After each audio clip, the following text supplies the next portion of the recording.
ओम शांति 24/5/2024 शिव भगवान वाच्य बाबा बोले, मीठे बच्चे, देही अभिमानी बाबा तुमको देही अभिमानी हेबार पाठ पढ़ाउछन्ति। तुमर पुरुषार्थ हेला देह अभिमान को छाड़िबा। बाबा कहउछन्ति, मीठे बच्चे, देही अभिमानी बाबा तुमको देही अभिमान हेबार पाठ पढ़ाउछन्ति। तुमर पुरुषार्थ हेला देह अभिमान को छाड़िबा। आजिर प्रश्न, देह अभिमानी हेबा द्वारा केउं रोगटी प्रथमे उत्पन्न होइथाए? देह अभिमानी हेबा द्वारा केउं रोगटी प्रथमे उत्पन्न होइथाए? उत्तर, नाम रूपर। एही रोग ही विकारी करि देइथाए। सेथिपाई बाबा कहउछन्ति, आत्म अभिमानी होई रहिबार अभ्यास कर। सेथिपाई बाबा कहउछन्ति, आत्म अभिमानी होई रहिबार अभ्यास कर। एही शरीर प्रति तुमर मोह रहिबा उचित नुहे। देह प्रति रहुथिबा मोह को त्याग करी एकमात्र बाबांकु मने पकाओ, तेबे पवित्र होई जिवो। बाबा तुमको जीवन बंधनरु जीवन मुक्त हेबार जुक्ति बताउछन्ति। एहा ही हेउछि पाठ पढ़ा। ओम शांति। आत्मिक पिता आत्मिक संतान मानंकु कहउछन्ति जे आत्म अभिमानी अथवा देही अभिमानी होई बसिबाकु हेबो। काहाकु मने पकाइबाकु हेबो? बाबांकु। बाबांक व्यतीत अन्य काहाकु मने पकाइबार नाही। जेहेतु बाबांक ठारू अविनाशी संपत्ति मिलुछि, तेणु तांकु ही मने पकाइबाकु हेबो। बेहदर पिता आसी बुझाउछन्ति, देही अभिमानी भव, आत्म अभिमानी भव। देह अभिमान को भूली चालो। अधा कल्प हेला तुमे माने देह अभिमानी होई रही आसीछ। एबे अधा कल्प तुमको देही अभिमानी होई रहिबाकु हेबो। सत्य युग त्रेता युगरे तुमे माने आत्म अभिमानी थिलो। सेठारे ए कथा समस्तंकु जଣା थाए जे मु आत्मा अटे। एही शरीर एबे वृद्ध होई गलानी। एहाकु छाड़ुछि। एहाकु परिवर्तन करिबाकु हेबो। तुमे मध्य पुराणा शरीर को छाड़ी आउ एक शरीर रे प्रवेश करुछ। सेथिपाई तुम मानंकु वर्तमान आत्म अभिमानी हेबाकु पड़िबो। तेबे किए तुमको आत्म अभिमानी करुछन्ति? बाबा, जिए सदा सर्वदा आत्म अभिमानी अटंती। से केबे हेले देह अभिमानी हुअन्ति नाही। जदिओ थरे मात्र आसुछन्ति, तेबे भी देह अभिमानी हुअन्ति नाही, कारण एही शरीर त अन्यर जाहाकु बाबा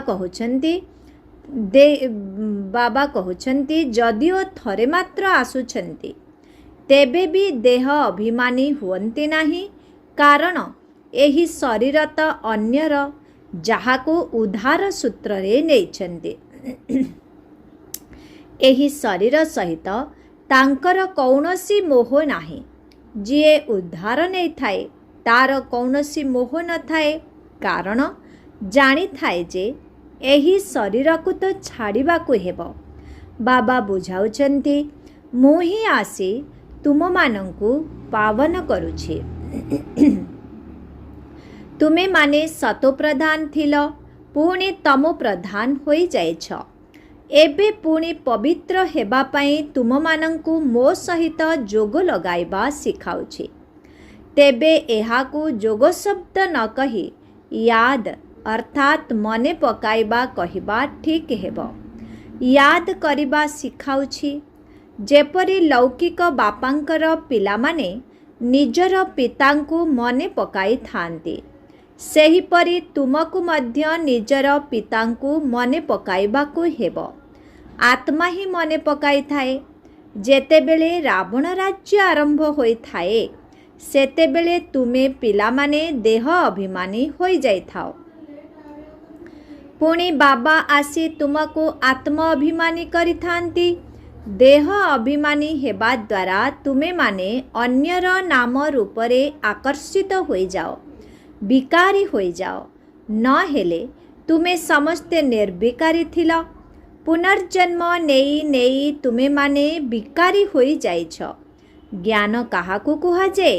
ଭକ୍ତି କାହାକୁ କୁହାଯାଏ? ଏହା ତ ବାବା ହିଁ ବୁଝାଉଛନ୍ତି। ଭକ୍ତି ଦ୍ୱାପର ଯୁଗରୁ ହିଁ ଆରମ୍ଭ ହୋଇଥାଏ, ଯେତେବେଳେ କି 5 ବିକାର ରୂପୀ ରାବଣ ରାଜ୍ୟର ସ୍ଥାପନା ହୋଇଥାଏ। ଭାରତକୁ ହିଁ ରାମରାଜ୍ୟ ଏବଂ ରାବଣ ରାଜ୍ୟ କୁହାଯାଏ। କିନ୍ତୁ ଏ କଥା ଜାଣିନାହାନ୍ତି ଯେ କେତେ ସମୟ ରାମରାଜ୍ୟ ଏବଂ କେତେ ସମୟ ରାବଣ ରାଜ୍ୟ ଚାଲିଛି। ଏହି ସମୟରେ ସମସ୍ତେ ତମୋପ୍ରଧାନ ପଥର ବୁଦ୍ଧି ଅଟନ୍ତି, କାରଣ ସମସ୍ତେ ଭ୍ରଷ୍ଟାଚାରରୁ ହିଁ ଜନ୍ମ ନେଉଛନ୍ତି। ସେଥିପାଇଁ ଏହାକୁ ବିକାରୀ ଦୁନିଆ କୁହାଯାଉଛି। ନୂଆ ଦୁନିଆ ଏବଂ ପୁରୁଣା ଦୁନିଆ ମଧ୍ୟରେ ରାତି ଦିନର ପାର୍ଥକ୍ୟ ରହିଛି। ନୂଆ ଦୁନିଆରେ କେବଳ ଭାରତ ହିଁ ଥିଲା। ଭାରତ ଭଳି ପବିତ୍ର ଭୂଖଣ୍ଡ ଆଉ କେହି ହୋଇପାରିବ ନାହିଁ। ପୁଣି ଭାରତ ଭଳି ଅପବିତ୍ର ମଧ୍ୟ କେହି ହେଉନାହାନ୍ତି। ଯିଏ ପବିତ୍ର ସେହିମାନେ ହିଁ ପୁଣି ଅପବିତ୍ର ହୋଇଯାଇଥାନ୍ତି, ପୁଣି ପବିତ୍ର ହୋଇଥାନ୍ତି। ତୁମେମାନେ ଜାଣିଛ, ଦେବୀ ଦେବତାମାନେ ପବିତ୍ର ଥିଲେ, ପୁଣି ପୁନର୍ଜନ୍ମ ନେଇ ନେଇ ଅପବିତ୍ର ହୋଇଯାଇଛନ୍ତି। ସବୁଠାରୁ ଅଧିକ ଜନ୍ମ ମଧ୍ୟ ଏହିମାନେ ହିଁ ନେଉଛନ୍ତି। ବାବା ବୁଝାଉଛନ୍ତି, ମୁଁ ବ୍ରହ୍ମାଙ୍କର ବହୁତ ଜନ୍ମର ଶେଷ ଜନ୍ମର ମଧ୍ୟ ଶେଷ ସମୟରେ ଆସୁଛି। ଏହି ପ୍ରଥମ ନମ୍ବରର ଆତ୍ମା ଯେତେବେଳେ 84 ଜନ୍ମ ଶେଷ କରି ବାନପ୍ରସ୍ଥ ଅବସ୍ଥାକୁ ଆସିଯାଉଛି, ସେତେବେଳେ ହିଁ ମୁଁ ପ୍ରବେଶ କରୁଛି। ଇଏ ତ୍ରିମୂର୍ତ୍ତି ବ୍ରହ୍ମା ବିଷ୍ଣୁ ଶଙ୍କର ମଧ୍ୟ ଅଟନ୍ତି। କିନ୍ତୁ ଏ କଥା କାହାକୁ ବି ଜଣା ନାହିଁ, କାହିଁକି ନା ତମୋପ୍ରଧାନ ଅଟନ୍ତି ନା। କାହାର ବି ଜୀବନ କାହାଣୀ କୌଣସି ମନୁଷ୍ୟ ମାତ୍ରଙ୍କୁ ଜଣା ନାହିଁ। ପୂଜା ତ କରୁଛନ୍ତି, କିନ୍ତୁ ସବୁକିଛି ଅନ୍ଧବିଶ୍ୱାସରେ କରୁଛନ୍ତି। ବାବା କହୁଛନ୍ତି, ଭକ୍ତିକୁ କୁହାଯାଉଛି ବ୍ରାହ୍ମଣମାନଙ୍କର ରାତି ଏବଂ ସତ୍ୟ ତ୍ରେତା ଯୁଗକୁ ବ୍ରାହ୍ମଣମାନଙ୍କର ଦିନ। ତେବେ ବ୍ରହ୍ମା ଯଦି ପ୍ରଜାପିତା ହେଲେ, ତେବେ ତାଙ୍କର ନିଶ୍ଚିତ ସନ୍ତାନମାନେ ମଧ୍ୟ ଥିବେ ନା। ଏ କଥା ମଧ୍ୟ ବୁଝାଇ ଦିଆଯାଇଛି ଯେ ବ୍ରାହ୍ମଣମାନଙ୍କର କୂଳ ଥାଏ, ରାଜବଂଶ ନୁହେଁ। ବ୍ରାହ୍ମଣ ହେଉଛନ୍ତି ଚୁଟି ଅର୍ଥାତ୍ ସର୍ବୋଚ୍ଚ। ତେଣୁ ଲୌକିକ ବ୍ରାହ୍ମଣମାନଙ୍କର ଚୁଟି ମଧ୍ୟ ଦେଖିବାକୁ ମିଳିଥାଏ। ତାଙ୍କ ଉପରେ ହେଉଛନ୍ତି ଉଚ୍ଚରୁ ଉଚ୍ଚ ଶିକ୍ଷାଦାତା ପରମପିତା ପରମାତ୍ମା ଶିବ। ତାଙ୍କର ନାମ ମଧ୍ୟ ଗୋଟିଏ, କିନ୍ତୁ ଭକ୍ତି ମାର୍ଗରେ ଅନେକାନେକ ନାମ ଦେଇଛନ୍ତି। ଭକ୍ତି ମାର୍ଗରେ ଚାକଚକ୍ୟ ବହୁତ ହୋଇଯାଇଛି। କେତେ ମନ୍ଦିର, କେତେ ଚିତ୍ର, ଯଜ୍ଞ, ତପ, ଦାନ, ପୁଣ୍ୟ ଆଦି କରୁଛନ୍ତି। କହୁଛନ୍ତି ଭକ୍ତି କରିବା ଦ୍ୱାରା ଭଗବାନ ମିଳିଥାନ୍ତି। କାହାକୁ ମିଳିଥାଏ? ଯେଉଁମାନେ ପ୍ରଥମେ ପ୍ରଥମେ ଉପରୁ ଆସୁଛନ୍ତି, ସେହିମାନେ ହିଁ ପ୍ରଥମେ ପ୍ରଥମେ ଭକ୍ତି ଆରମ୍ଭ କରୁଛନ୍ତି। ଯେଉଁମାନେ ବ୍ରାହ୍ମଣ ତଥା ଦେବତା ହେଉଛନ୍ତି, ସେହିମାନେ ହିଁ ଯଥା ରାଜା ରାଣୀ ତଥା ପ୍ରଜା ସର୍ବଗୁଣ ସମ୍ପନ୍ନ, 16 କଳା ସମ୍ପୂର୍ଣ୍ଣ, ସମ୍ପୂର୍ଣ୍ଣ ନିର୍ବିକାରୀ, ଅହିଂସା ପରମ ଦେବୀ ଦେବତା ଧର୍ମ ଥିଲେ। ଭାରତରେ ଏକମାତ୍ର ଆଦି ସନାତନ ଦେବୀ ଦେବତା ଧର୍ମ ଥିଲା। ସେତେବେଳେ ଅମାପ ସମ୍ପତ୍ତି ମଧ୍ୟ ଥିଲା। ବାବା ମନେ ପକାଇ ଦେଉଛନ୍ତି ଯେ ପ୍ରଥମେ ପ୍ରଥମେ ତୁମେ ଦେବୀ ଦେବତା ଧର୍ମର ଆତ୍ମାମାନେ ହିଁ 84 ଜନ୍ମ ନେଉଛ। ସମସ୍ତେ ନେଉନାହାନ୍ତି। ପ୍ରକୃତରେ ହେଉଛି 84 ଜନ୍ମ, କିନ୍ତୁ ଦୁନିଆରେ 84 ଲକ୍ଷ ଜନ୍ମ ବୋଲି କହିଦେଉଛ। ପ୍ରକୃତରେ ହେଉଛି 84 ଜନ୍ମ, किंतु दुनिया रे 84 लक्ष जन्म बोली कहिदेउछंती। कल्पर आयुष मध्य लक्ष लक्ष वर्ष बोली कहिदेउछंती। बाबा कहउछंती एहा हेउछि 5000 वर्षर ड्रामा। तेणु एहा हेला ज्ञान। ज्ञानर सागर एकमात्र शिव बाबा बोली गायन मध्य रहिछि। सेमाने हेले हद्र अर्थात लौकिक पिता, ये हेउछंती बेहदर अर्थात पारलौकिक पिता। दुनिया रे हदर पिता समस्तंकर थिले मध्य बेहदर पितांकु मने पकाई थांती जेते बेले कि समस्ते दुखी होई जाई थांते। पुनर्जन्म नेई नेई जेते बेले दुनिया पुरुणा तमो प्रधान होई जाई थाए सेते बेले पुणी बाबा आसी थांती। गोटिए सेकेंड रे जीवन मुक्ति मिली थाए काहाठारु? बेहदर पितांक ठारु।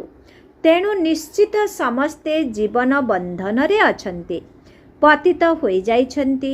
तेणु पवित्र हेबाकु पड़िबो। एहा तो गोटिए सेकेंड रे ही कथा। एहा तो गोटिए सेकेंड रे ही कथा।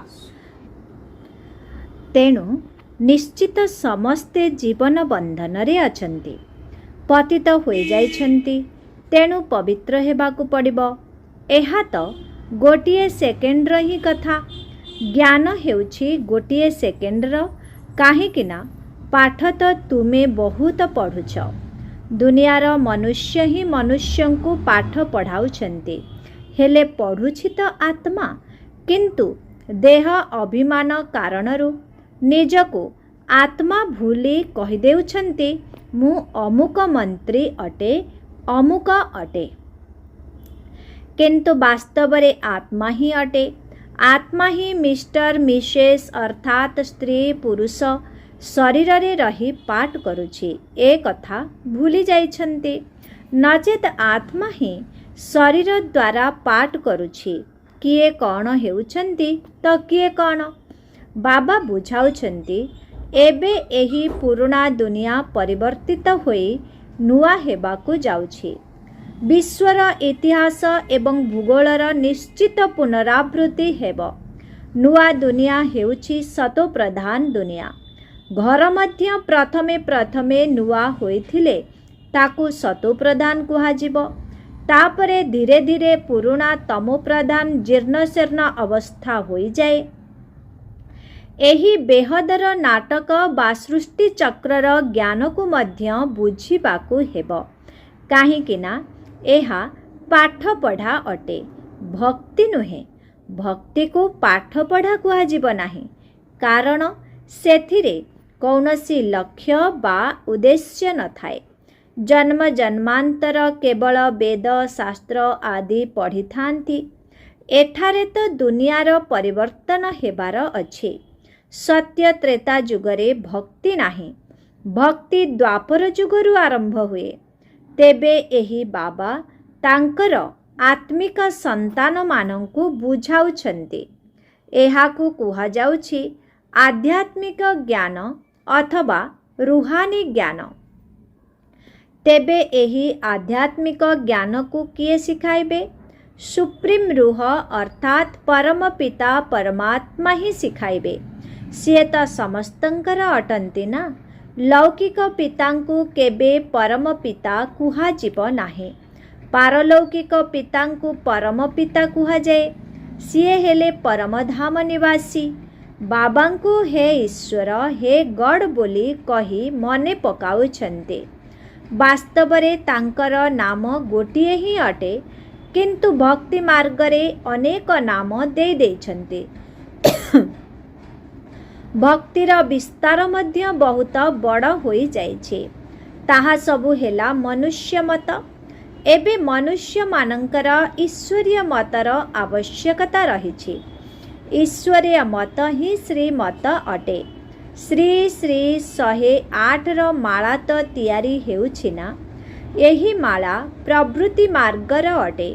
पुणी पुनर्जन्म नेई नेई सीढ़ी रे तळकु खसी खसी संपूर्ण कांगाळ होई जाउछन्ती। जेतेबेले मनुष्यर बुद्धि भ्रष्ट होई जाई थाए, सेतेबेले से देवालिया बा कांगाळ होई जाए। ଯେଉଁମାନେ 100% ସ୍ୱଚ୍ଛଳ ଥିଲେ ସେହିମାନେ ହିଁ ବର୍ତ୍ତମାନ କାଙ୍ଗାଳ ହୋଇଯାଇଛନ୍ତି। ସେମାନଙ୍କ ବୁଦ୍ଧିରେ ତାଲା ଲାଗିଯାଇଛି। ସେହି ତାଲା କିଏ ଲଗାଇ ଦେଇଛି? ବୁଦ୍ଧିରେ ଗଡରେଜର ତାଲା ପଡ଼ିଯାଇଛି। ଭାରତ ଯେତିକି ନମ୍ବର 1 ଧନବାନ ରାଷ୍ଟ୍ର ଥିଲା ସେତିକି ଧନବାନ ଅନ୍ୟ କୌଣସି ରାଷ୍ଟ୍ର ହୋଇପାରିବ ନାହିଁ। ଭାରତର ମହିମା ମଧ୍ୟ ବହୁତ ରହିଛି। ଭାରତ ସବୁ ଧର୍ମାବଲମ୍ବୀମାନଙ୍କ ପାଇଁ ସର୍ବଶ୍ରେଷ୍ଠ ତୀର୍ଥସ୍ଥାନ ଅଟେ। କିନ୍ତୁ ଡ୍ରାମା ଅନୁସାରେ ଗୀତାକୁ ଖଣ୍ଡନ କରିଦେଇଛନ୍ତି। ଏହି କଥା ଭାରତ ସହିତ ସାରା ଦୁନିଆ ପାଇଁ ଭୁଲ ହୋଇଯାଇଛି। ଭାରତରେ ହିଁ ଗୀତାକୁ ଖଣ୍ଡନ କରିଦେଇଛନ୍ତି। ଯେଉଁ ଗୀତାଜ୍ଞାନ ଦ୍ୱାରା ବାବା ନୂଆ ଦୁନିଆ ତିଆରି କରୁଛନ୍ତି ଏବଂ ସମସ୍ତଙ୍କର ସଦ୍ଗତି କରୁଛନ୍ତି। ଭାରତ ସବୁଠାରୁ ଉଚ୍ଚ ଏବଂ ବହୁତ ଧନବାନ ରାଷ୍ଟ୍ର ଥିଲା ଯାହାକି ଏବେ ପୁନର୍ବାର ତିଆରି ହେବାକୁ ଯାଉଛି। ଏହି ସୃଷ୍ଟି ଏକ ଓଲଟା ବୃକ୍ଷ ଯାହାର ବୀଜ ଉପରେ ଅଛନ୍ତି। ତାଙ୍କୁ ବୃକ୍ଷପତି ବା ବୃହସ୍ପତି କୁହାଯାଉଛି। ବୃହସ୍ପତିର ଦଶା କୁହାଯାଏ ନା। ବାବା ବୁଝାଉଛନ୍ତି ଯେତେବେଳେ ମୁଁ ବୃକ୍ଷପତି ଆସୁଛି ସେତେବେଳେ ଭାରତ ଉପରେ ବୃହସ୍ପତି ଦଶା ପଡ଼ିଯାଉଛି। ଭାରତ ଉଚ୍ଚ ସ୍ତରକୁ ଚାଲିଯାଉଛି। ପୁଣି ଯେତେବେଳେ ରାବଣ ଆସିଯାଉଛି ସେତେବେଳେ ରାହୁର ଦଶା ପଡ଼ିଯାଉଛି ଏବଂ ଭାରତର ଅବସ୍ଥା ଦେଖ କ'ଣ ହୋଇଯାଇଛି। ସେଠାରେ ତ ତୁମର ଆୟୁଷ ମଧ୍ୟ ଲମ୍ବା ରହୁଛି କାରଣ ପବିତ୍ର ରହିଥାଅ। ଅଧା କଳ୍ପରେ ମାତ୍ର 21 ଜନ୍ମ ନେଉଛ। ବାକି ଅଧା କଳ୍ପରେ ଭୋଗୀ ହୋଇଯିବା କାରଣରୁ ଆୟୁଷ ମଧ୍ୟ ଛୋଟ ହୋଇଯାଉଛି। ତେଣୁ ତୁମେ ପୁଣି 63 ଜନ୍ମ ନେଉଛ। ଏବେ ବାବା ବୁଝାଉଛନ୍ତି ତୁମମାନଙ୍କୁ ସତୋପ୍ରଧାନ ହେବାକୁ ପଡ଼ିବ। ସେଥିପାଇଁ ଏକମାତ୍ର ମୋତେ ହିଁ ମନେ ପକାଅ। ସବୁ ଧର୍ମାବଲମ୍ବୀମାନେ ବର୍ତ୍ତମାନ ସମୟରେ ତମୋପ୍ରଧାନ ଅଟନ୍ତି। ତୁମେ ସମସ୍ତଙ୍କୁ ଏହି ଜ୍ଞାନ ଦେଇପାରିବ। ଆତ୍ମାମାନଙ୍କର ପିତା ତ ଜଣେ ହିଁ ଅଟନ୍ତି। ଆଉ ସମସ୍ତେ ଭାଇ ଭାଇ ଅଟନ୍ତି କାରଣ ଆମେ ସମସ୍ତେ ଏକ ପିତାଙ୍କର ସନ୍ତାନ ଅଟୁ। ଯଦିଓ କହୁଛନ୍ତି ହିନ୍ଦୁ ମୁସଲମାନ ଭାଇ ଭାଇ ଅଟନ୍ତି କିନ୍ତୁ ଏହାର ଅର୍ଥ କିଛି ବି ଜାଣିନାହାନ୍ତି। ଆତ୍ମା କହୁଛି ଠିକ୍ କଥା, ସବୁ ଭାଇମାନଙ୍କର ପିତା ଜଣେ ଅଟନ୍ତି। ବଡ଼ ବାବାଙ୍କୁ ହିଁ ବର୍ଷା ବା ସମ୍ପତ୍ତି ଦେବାକୁ ପଡ଼ିବ। ସିଏ ଭାରତରେ ହିଁ ଆସୁଛନ୍ତି। ଶିବ ଜୟନ୍ତୀ ପାଳନ କରୁଛନ୍ତି କିନ୍ତୁ ସେ କେବେ ଆସିଥିଲେ ଏ କଥା କାହାକୁ ବି ଜଣା ନାହିଁ। ତୁମର ଯୁଦ୍ଧ ମଧ୍ୟ 5 ବିକାର ସହିତ ହିଁ ହେଉଛି। କାମ ବିକାର ତ ତୁମର ପ୍ରଥମ ନମ୍ବର ଶତ୍ରୁ ଅଟେ। ଭାରତରେ ରାବଣକୁ ଜଳାଉଛନ୍ତି କିନ୍ତୁ ସେ କିଏ? କାହିଁକି ଜଳାଉଛନ୍ତି? କିଛି ବି ଜାଣିନାହାନ୍ତି। ଦ୍ୱାପର ଯୁଗରୁ ଆରମ୍ଭ କରି ତୁମେମାନେ ତଳକୁ ଖସି ଖସି ବର୍ତ୍ତମାନ ସମୟରେ ପୁରା ପତିତ ହୋଇଯାଇଛ। ଗୋଟିଏ ପଟେ ଶିବ ବାବାଙ୍କୁ ମନେ ପକାଇ ପୂଜା କରୁଛନ୍ତି, ଅନ୍ୟପଟେ ପୁଣି ସର୍ବବ୍ୟାପୀ ବୋଲି କହିଦେଉଛନ୍ତି। ଯିଏ ତୁମକୁ ବିଶ୍ୱର ମାଲିକ କରିଥିଲେ ତାଙ୍କୁ ହିଁ ତୁମେ ମାୟାର ଚକ୍ରାନ୍ତରେ ପଡ଼ି ଗାଳି ଦେଉଛ। ବାବା କହୁଛନ୍ତି ମିଠା ମିଠା ସନ୍ତାନମାନେ, ତୁମେମାନେ ମୋତେ ଅଗଣିତ ଜନ୍ମକୁ ନେଇଯାଇଛ। ମୋତେ କୋଣ ଅନୁକୋଣରେ ଥିବାର ବି କହିଦେଇଛ। ଏହିପରି ଡ୍ରାମା ମଧ୍ୟ ତିଆରି ହୋଇଛି। ବେହଦର ବାବାଙ୍କର ନିନ୍ଦା କରି କରି କେତେ ପାପାତ୍ମା ହୋଇଯାଇଛ। କାରଣ ରାବଣ ରାଜ୍ୟ ଚାଲିଛି ନା। ଏ କଥା ମଧ୍ୟ ତୁମେମାନେ ଜାଣିଛ। ବର୍ତ୍ତମାନ ସମୟରେ ସମସ୍ତେ ଭକ୍ତ ଅଟନ୍ତି। ସମସ୍ତଙ୍କର ସଦ୍ଗତିଦାତା କିଏ? ସତ୍ୟଖଣ୍ଡର ସ୍ଥାପନକର୍ତ୍ତା ସମସ୍ତଙ୍କର ବାବା ହିଁ ଅଟନ୍ତି। ରାବଣକୁ ବାବା କୁହାଯାଏ ନାହିଁ। 5 ବିକାର ତ ସମସ୍ତଙ୍କ ଭିତରେ ରହିଛି। ସମସ୍ତେ ବିକାରରୁ ହିଁ ଜନ୍ମ ନେଉଛନ୍ତି। ସେଥିପାଇଁ ଭ୍ରଷ୍ଟାଚାରୀ ବୋଲି କୁହାଯାଉଛି। ଦେବତାମାନଙ୍କୁ କୁହାଯାଉଛି ସମ୍ପୂର୍ଣ୍ଣ ନିର୍ବିକାରୀ। ଏବେ ହୋଇଯାଇଛନ୍ତି ସମ୍ପୂର୍ଣ୍ଣ ବିକାରୀ। ଯେଉଁ ଦେବତାମାନେ ପୂଜ୍ୟ ଥିଲେ ସେହିମାନେ ହିଁ ପୁଣି ପୂଜାରୀ ହୋଇଛନ୍ତି। ଦୁନିଆରେ ତ ଆତ୍ମା ହିଁ ପରମାତ୍ମା ବୋଲି କହିଦେଉଛନ୍ତି। ବାବା କହୁଛନ୍ତି ଏହା ଭୁଲ କଥା। प्रथमे प्रथमे तो निजको आत्मा बोली निश्चय करिबा दरकार। आमे आत्मा माने एही समय रे ब्राह्मण कुलर अटु पुणी देवता कुल को जीवो। एही ब्राह्मण कुल ही सर्वोत्तम कुल अटे। ब्राह्मण मानंकर राजत्व नाही, चुटी मध्य ब्राह्मण मानंकर अछि। तुमे माने ब्राह्मण अटना। सबुठारु उपरे शिव बाबा अछंती। भारत रे विराट रूप तैयारी करुछंती, किंतु सेथिरे ना उच्चरु उच्च ब्राह्मण माने अछंती, ना ब्राह्मण मानंकर पिता शिव बाबा अछंती। कारण एहार अर्थ को बुझी नाहांती, त्रिमूर्तिर अर्थ मध्य बुझी नाहांती। नचेत भारतर कोट ऑफ आर्म्स अर्थात कुल चिन्ह त्रिमूर्ति शिवंकर ही हेबा उचित। एबे तो एहा कंटार जंगल होई जाइछि, तेणु जंगली जीवजंतुंकर कोट ऑफ आर्म्स तैयारी करि देइछन्ते। सेथिरे पुणी सत्यमेव जयते लेखि देइछन्ते। सत्य जुगरे तो बाघ एवं छेली गोटिए घाटरे पानी पिउथिबार देखाउछन्ते। सत्यमेव जयते अर्थात विजय। समस्ते क्षीरखंड होई बा मिलिमिशि एकत्र रही थान्ते। लुण पानी भली संबंध न थाए।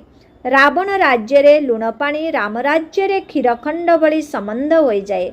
एहा को कुहा जाए कंटार जंगल। परस्पर को काम विकार रूपक प्रथम नंबरर कंटा लगाउछन्ते। बाबा कहुछन्ति काम विकार महाशत्रु अटे। यही विकार आदि मध्य अंत दुख देइथाए। एहार नाम ही हेउछि रावण राज्य। बाबा कहुछन्ति एही पांच विकार उपरे विजय प्राप्त करी जगज्जित हुआ। एही अंतिम जन्मरे निर्विकारी हुआ। तुमे माने तमो प्रधान पतित होई जाइछ, तेणु पुनर्बार सतो प्रधान पावन हुआ। गंगा कौनसी पतित पावनी नुहे। शरीरर मैला तो घर पानी रे मध्य सफा करि पारिबो, आत्मा तो सफा होई पारिबो नाही। भक्ति मार्ग रे ढेर को ढेर गुरु माने रहिछन्ते। सतगुरु तो जन ही अटंती, जे कि सद्गति कराउछन्ते। से सुप्रीम अर्थात परम पिता मध्य अटंती, परम शिक्षक मध्य अटंती, परम सतगुरु मध्य अटंती। से ही तुमको सृष्टिर आदि मध्य अंतर ज्ञान सुनाउछन्ते। अच्छा, मीठे मीठे शिखिलदे संतान मानंक प्रति मात पिता बाप दादांकर मधुर स्नेह भरा स्मृति एवं सुप्रभात। आत्मिक पितांकर आत्मिक संतान मानंको नमस्ते। आत्मिक संतान मानंकर आत्मिक पितांको ओम शांति नमस्ते। धारणा पाई मुख्य सार 1 नंबर। सतो प्रधान हेबा पाई एकमात्र बाबांक व्यतीत अन्य काहाको भी मने पकाइबार नाही। देही अभिमानी हेबार अभ्यास करिबार अछि। 2 नंबर। समस्तंक सहित मधुर संबंध रखिबाको हेबो। एही अंतिम जन्मरे विकार गुड़िक उपरे विजय प्राप्त करी जगज्जित हेबाको पड़िबो। आजिर वरदान। बाबांकर छत्र छाया तले रही सर्वदा मौजर अनुभव करुथिबा एवं कराउथिबा विशेष आत्मा भव। जेउटारे बाबांकर छत्र छाया रहिछि, सुरक्षा मध्य सेठारे स्थायी भावरे रहिथाए। कारण छत्र छाया मध्य को माया आसी पारिबो नाही। तुमे आपे आपे मेहनत ठारू दूरे रहिबो एवं मौजर अनुभव करिबो, काहीकिना मेहनत मौजर अनुभव करिबाकू देबो नाही। छत्र छाया तले रहुथिबा एही भली विशेष आत्मा माने उच्चरु उच्च पाठपढ़ा पढ़ुथिले मध्य सर्वदा मौजरे रहिथांती। काहीकि सेमानंकर निश्चय रहिथाए जे आमे कल्प कल्पर विजयी अटु। एबे मध्य आमर विजय सुनिश्चित अटे। तेणु सर्वदा मौजरे रुह एवं अन्य मानंकु मध्य मौजरे रहिबार संदेश देउथाओ। एहा को ही सेवा कुहा जाए। आजिर स्लोगन। जदि ड्रामार राज को अर्थात रहस्य को जानी नाह, से ही नाराज होई थाए। सॉरी, जे ड्रामार राज को अर्थात रहस्य को जानी नाही, से ही नाराज होई थाए। ओम शांति।